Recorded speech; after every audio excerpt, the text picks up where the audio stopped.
Donald Trump has a problem on his hands, and it is a polling problem. You probably could have guessed this was coming since he's taken to once again claiming that he has the best polls ever, which is very much the opposite of the truth. And worse for him, he's hurting with the exact groups that he needs the most and that he was most proud to do relatively well with in the last election. See, when it comes to younger voters, those under 30 years old, he is at 20% approval. 20%. Yeah. That sounds like a joke. That sounds like something they just say on Newsmax or whatever, but no, it's actually true. 75% disapproval, 20% approval. That is, since February, a 30-point drop. He's lost more than half. He was at 50, 1 and 2, which isn't great, but honeymoon period or whatever. People are like, the Biden years are rough. I don't really have a lot of hope in the future. Roll the dice, maybe things will turn out well. And then since then, well more than half have been like, nope, I don't like what I'm seeing. And so he has dropped in every age category since he was inaugurated, but there's no age category where he dropped nearly as much. And this, I think, makes very clear. I mean, you saw all the dissections of the 2024 election, how it's all done. They got, the 18-year-old Joe Rogan fans or whatever. No, if it was an ideological shift, if it was something like that, he wouldn't be dropping this fast, especially when his power hasn't been constrained. He's delivering on the things he said he would do, and then a lot of corruption on top of it. It's that they're paying attention to what he's doing. It's not helping them.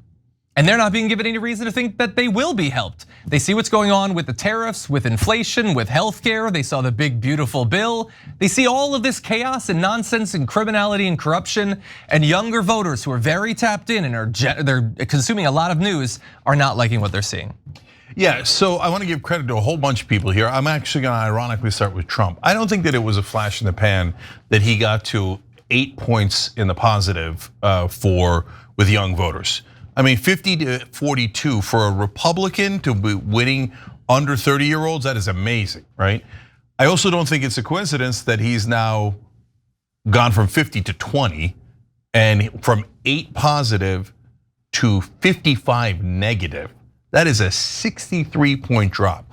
So the other two sets of folks that I'm going to give credit to are young people and online media. And I'll explain that after we hear the rest of the story. Exactly, yeah. And so I referenced that he's going down overall, and so that's worth acknowledging. His overall approval is at net -19. He's at 39% approval. That's the lowest I've seen. Usually I've seen him at about 41, 42. He's now below 40. And according to The Economist and YouGov, that's the lowest net approval he's received in any of their polls in his second term, and lower than all but one for his first 4 years in office. So he is now in historically low territory for himself, and the first year isn't even done. That, by the way, has swung 22 points since February. He was at +3 back in February. He is now -19. And if we want to break down the demographics again, he had talked about how totally different change of the game in the last election for Latino voters, for black voters. Well, perhaps it was, but right now he's at 16% approval among black Americans and 30% of Latinos. So even more so, and particularly for black Americans, far more than average for Americans. They're not buying what he's selling. Yeah, so guys, this is not a small thing. He's underwater with the entire American population by 19 points. That's a disastrous number. And then, as we've been telling you with the young, to be down -55. I mean, that goes back to not only a Democratic advantage, but like bigger than any Democratic advantage I've ever seen. So, okay, now, it's a little bit of a misnomer because, as I'm about to tell you, the young are not in how mainstream media thinks about it. Oh, it's a generational shift. Trump has won the young over forever, and he's done, really got into black and Latino voters in a significant way, and now this will be like that for the next 20, 30 years. No, you're not getting it, guys. So I mean the mainstream media. Things are moving so much quicker than you realize. So what are young people looking for? Are they now just going to swing back to the Democrats and go, okay, I now love Democrats? No, what they're looking for is real change. And they're not interested in your BS. So they keep telling them, oh, well, it's okay, you're gonna get something. at a later time, right? Democrats are famous for that. There was nothing we could do. There was nothing we could do. I mean, if you elect us, there's nothing we can do. Well, all right, then young people told you to go take a long walk off a short dock, right? And that's why in their frustration, they turned to Trump because at least he was promising change. So now Trump gets into office, doesn't take long, they look around and they go, where the F is the change? What happened? I thought we were against war. Now we're like, going to go to war with Iran and Venezuela, blah, blah, blah. I thought we were America first. And everyone is like licking Netanyahu's boots.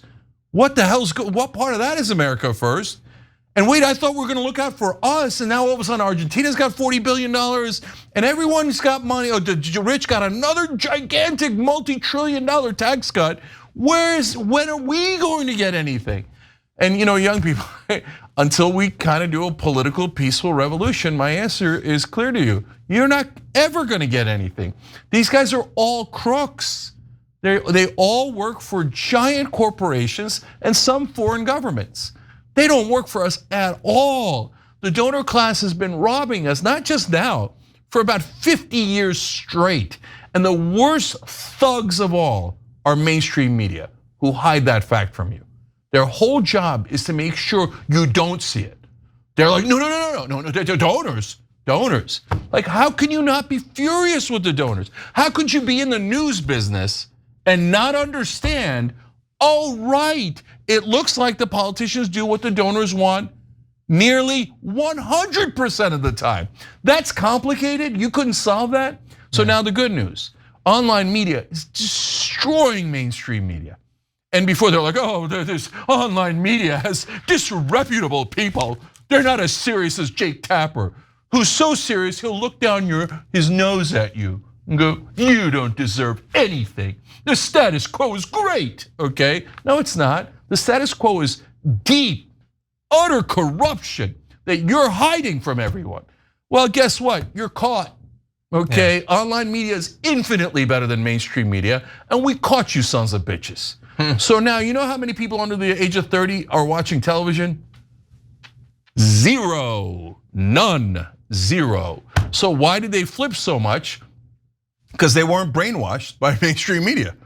They're not watching mainstream media, and that's why the traditional media and politicians are so mad right now. They're like, get back to the brainwashing machine. We set up this beautiful machine, it's called a television set, and we scrub your brains clean. Oh, once the rich get it, they'll trickle all over you. Oh yeah, 40 years later, don't worry. No, we give everything to the rich, we give everything to corporations and other governments, and then they trickle on you, and you should celebrate that. No, brothers and sisters, you're caught, mother effers. So what you're seeing for under 30 now is soon gonna be the whole country. It's gonna be under 45, then under 55, and so 99 mainstream media and all these corrupt politicians. Yeah. So Trump, you thought you had to be, oh yeah, the young are on my side. Are they? They already left the building, you didn't even realize it. Yeah. I think you're definitely right, Reed, right now. I hope that going forward it works that way. I harbor a lot of fears about the weaponization of algorithms and AI, and we'll see. But so far, I find this to be like, it's one thing that no matter how wildly unpopular he grows, he still will do anything he wants. All that like prior talk of like whether you have a mandate or not. He's so far beyond that, almost to his credit.